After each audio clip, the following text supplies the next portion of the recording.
The Sleeping Beauty in the Wood by Charles Perrault. There were formerly a king and a queen who were so sorry that they had no children, so sorry that it cannot be expressed. They went to all the waters in the world, vows, pilgrimages, all ways were tried, and all to no purpose. At last, however, the queen fell with child and gave birth to a daughter. There was a very fine christening, and the princess had for her godmothers all the fairies they could find in the whole kingdom. They found 7, that every one of them might give her a gift, as was the custom of fairies in those days, and that by this means the princess might have all the perfections imaginable. After the ceremonies of the christening were over, all the company returned to the king's palace, where was prepared a great feast for the fairies. There was placed before every one of them a magnificent setting, with a case of massive gold, a spoon, knife and fork, all of pure gold set with diamonds and rubies. But as they were all sitting down at table, they saw come into the hall a very old fairy, whom they had not invited, because it was above 50 years since she had been out of a certain tower, and she was believed to be either dead or enchanted. The king ordered her a setting, but could not furnish her with a case of gold as the others, because they had 7 only, made for the 7 fairies. The old fairy fancied she was slighted, and muttered some threat between her teeth. One of the young fairies, who sat by her, overheard how she grumbled, and judging that she might give the little princess some unlucky gift, went, as soon as they rose from the table, and hid herself behind the hangings, that she might speak last, and repair, as much as possible she could, the evil which the old fairy might intend. In the meanwhile, all the fairies began to give their gifts to the princess. The youngest gave her for a gift that she should be the most beautiful person in the world. The next, that she should have the wit of an angel. The third, that she should have a wonderful grace in everything she did. The fourth, that she should dance perfectly well. The fifth, that she should sing like a nightingale. And the sixth, that she should play upon all kinds of music to the utmost perfection. The old fairy's turn coming next, with a head shaking more with spite than age, she said that the princess should have her hand pierced with a spindle and die of the wound. This terrible gift made the whole company tremble, and everybody fell a-crying. At this very instant the young fairy came out from behind the hangings, and spoke these words aloud. "Be reassured, O king and queen, your daughter shall not die of this disaster. It is true, I have no power to undo entirely what my elder has done. The princess shall indeed pierce her hand with a spindle, but instead of dying, she shall only fall into a profound sleep, which shall last 100 years, at the expiration of which a king's son shall come and awake her." The king, to avoid the misfortune foretold by the old fairy, caused immediately proclamations to be made, whereby everybody was forbidden, on pain of death, to spin with a distaff and spindle, or to have so much as any spindle in their houses. About 15 or 16 years after, the king and queen being gone to one of their houses of pleasure, the young princess happened one day to divert herself running up and down the palace. When going up from one apartment to another, she came into a little room on the top of a tower, where a good old woman, alone, was spinning with her spindle. This good woman had never heard of the king's proclamation against spindles. "What are you doing there, goody?" said the princess. "I am spinning, my pretty child," said the old woman, who did not know who she was. "Ha!" said the princess, "this is very pretty. How do you do it? Give it to me, that I may see if I can do so." She had no sooner taken the spindle into her hand than, whether being very hasty at it, somewhat unhandy, or that the decree of the fairy had so ordained it, it ran into her hand, and she fell down in a swoon. The good old woman, not knowing very well what to do in this affair, cried out for help. People came in from every quarter in great numbers. They threw water upon the princess's face, unlaced her, stuck her on the palms of her hands, and rubbed her temples with Hungary water, but nothing would bring her to herself. And now the king, who came up at the noise, bethought himself of the prediction of the fairies, and judging very well that this must necessarily come to pass, since the fairies had said it, caused the princess to be carried into the finest apartment in his palace, and to be laid upon a bed all embroidered with gold and silver. One would have taken her for an angel, she was so very beautiful, for her swooning away had not diminished one bit of her complexion. Her cheeks were carnation, and her lips like coral. Indeed, her eyes were shut, but she was heard to breathe softly, which satisfied those about her that she was not dead. The king commanded that they should not disturb her, but let her sleep quietly till her hour of awakening was come. The good fairy, who had saved her life by condemning her to sleep 100 years, was in the kingdom of Matakin, 12,000 leagues off, when this accident befell the princess. But she was instantly informed of it by a little dwarf who had boots of 7 leagues, that is, boots with which he could tread over 7 leagues of ground at one stride. The fairy came away immediately, and she arrived about an hour after in a fiery chariot drawn by dragons. The king handed her out of the chariot, and she approved everything he had done. But, as she had a very great foresight, she thought, when the princess should awake, she might not know what to do with herself, being all alone in this old palace. So this was what she did. She touched with her wand everything in the palace, except the king and the queen, governesses, maids of honour, ladies of the bedchamber, gentlemen, officers, stewards, cooks, undercooks, scullions, guards with their beef-eaters, pages, footmen. She likewise touched all the horses which were in the stables, as well as their grooms, the great dogs in the outward court, and pretty little Mopsy too, the princess's little spaniel, which lay by her on the bed. Immediately upon her touching them, they all fell asleep, so that they would not awake before their mistress, and that they would be ready to wait upon her when she wanted them. The cooks roasting a spit at the fire, as full as they could hold of partridges and pheasants, also fell asleep, and the fire likewise. All this was done in a moment. Fairies are not long in doing their business. And now the king and queen, having kissed their dear child without waking her, went out of the palace and put forth a proclamation that nobody should dare to come near it. This, however, was not necessary, for in a quarter of an hour's time there grew up all around the park such vast numbers of trees, great and small, bushes and brambles, twining one within another, that neither man nor beast could pass through, so that nothing could be seen but the very top of the towers of the palace, and that too not unless it was a good way off. Nobody doubted but the fairy, in doing this, gave a sample of her art, so that the princess, while she continued sleeping, might have nothing to fear from any curious people. When 100 years were gone and past, the son of the king then reigning, and who was of another family from that of the sleeping princess, being gone a-hunting on that side of the country, asked what were those towers which he saw in the middle of a great thick wood? Everyone answered according as they had heard. Some said that it was a ruinous old castle haunted by spirits.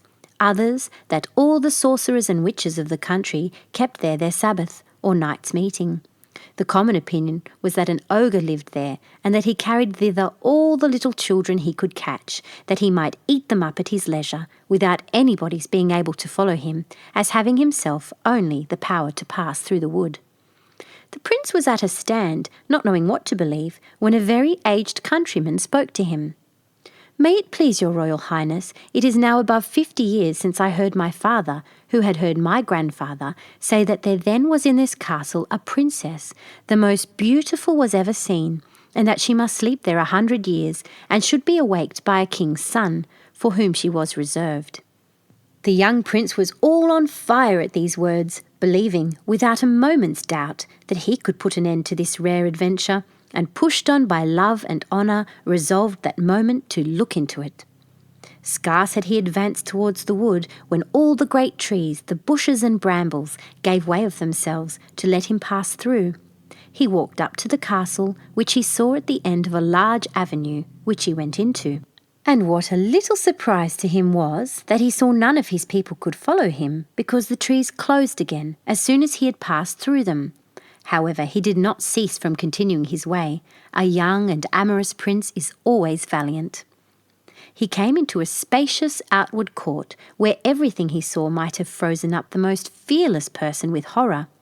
There reigned over all a most frightful silence. The image of death everywhere showed itself, and there was nothing to be seen but stretched out bodies of men and animals, all seeming to be dead. He, however, very well knew by the ruby faces and pimpled nose of the beef-eaters that they were only asleep, and their goblets, wherein still remained some drops of wine, showed plainly that they fell asleep in their cups. He then crossed a court paved with marble, went up the stairs, and came into the guard chamber, where the guards were standing in their ranks with their muskets upon their shoulders and snoring as loud as they could.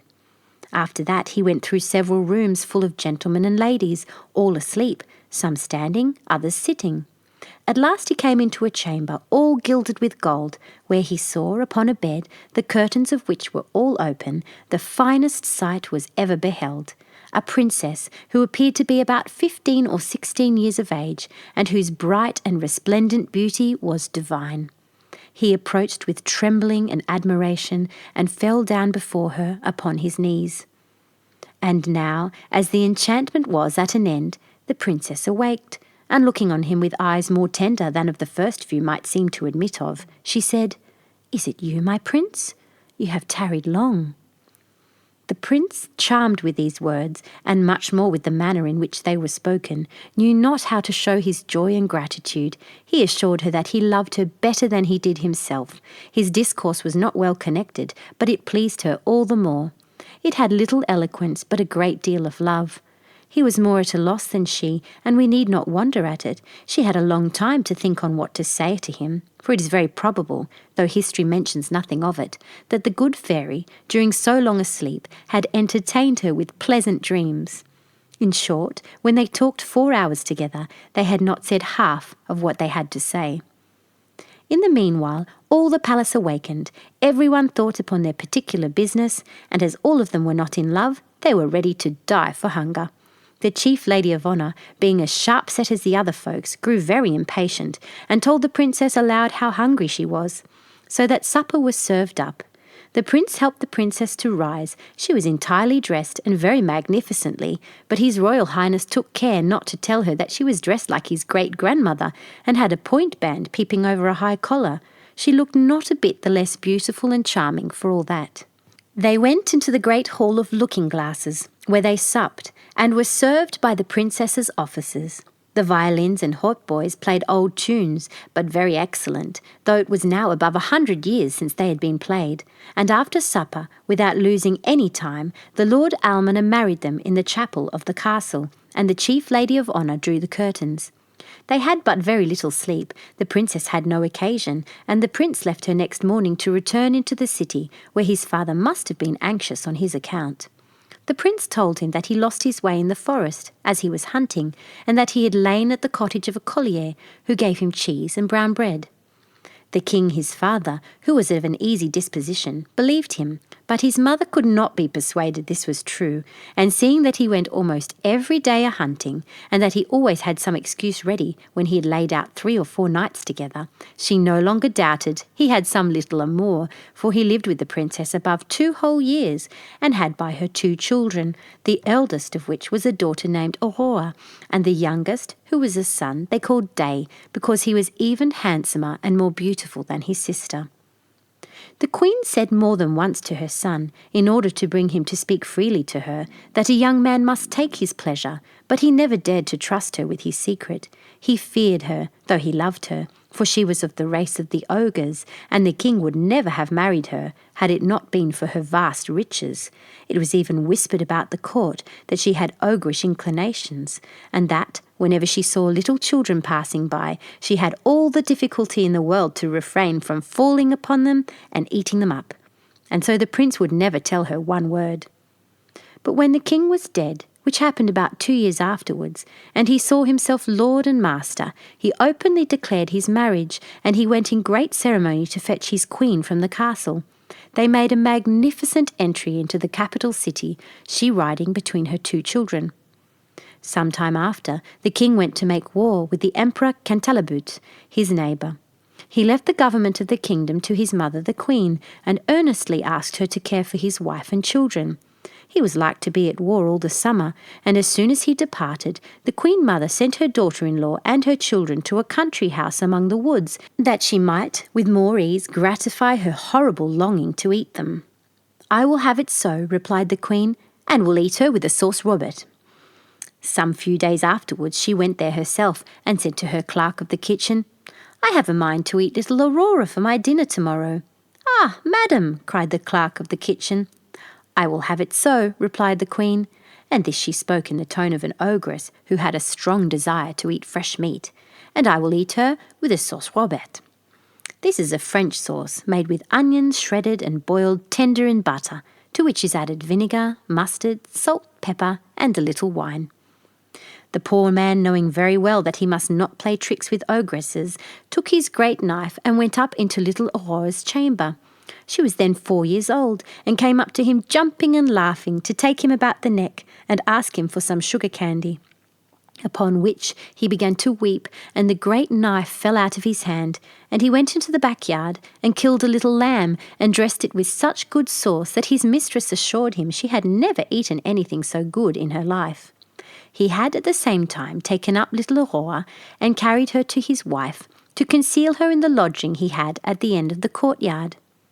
About 8 days afterwards, the wicked queen said to the clerk of the kitchen, "I will sup upon little Day." He answered not a word, being resolved to cheat her, as he had done before. He went to find out little Day, and saw him with a little foil in his hand, with which he was fencing with a great monkey, the child being then only 3 years of age. He took him up in his arms and carried him to his wife, that she might conceal him in her chamber, along with his sister, and in the room of little Day cooked up a young kid very tender, which the ogress found to be wonderfully good. This was hitherto all mighty well, but one evening the wicked queen said to her clerk of the kitchen, "I will eat the queen with the same sauce I had with her children." It was now that the poor clerk of the kitchen despaired of being able to deceive her. The young queen was turned of 20, not reckoning the 100 years she had been asleep. Her skin was somewhat tough, though very fair and white, and how to find in the yard a beast so firm was what puzzled him. He took then a resolution that he might save his own life to cut the queen's throat, and going up into her chamber, with intent to do it at once, he put himself into as great a fury as he could possibly, and came into the young queen's room with his dagger in his hand. He would not, however, surprise her, but told her, with a great deal of respect, the orders he had received from the Queen Mother. Do it," she said, stretching out her neck. "Execute your orders, and then I shall go and see my children, my poor children, whom I so much and so tenderly loved," for she thought them dead ever since they had been taken away without her knowledge. "No, no, madam," cried the poor clerk of the kitchen, all in tears.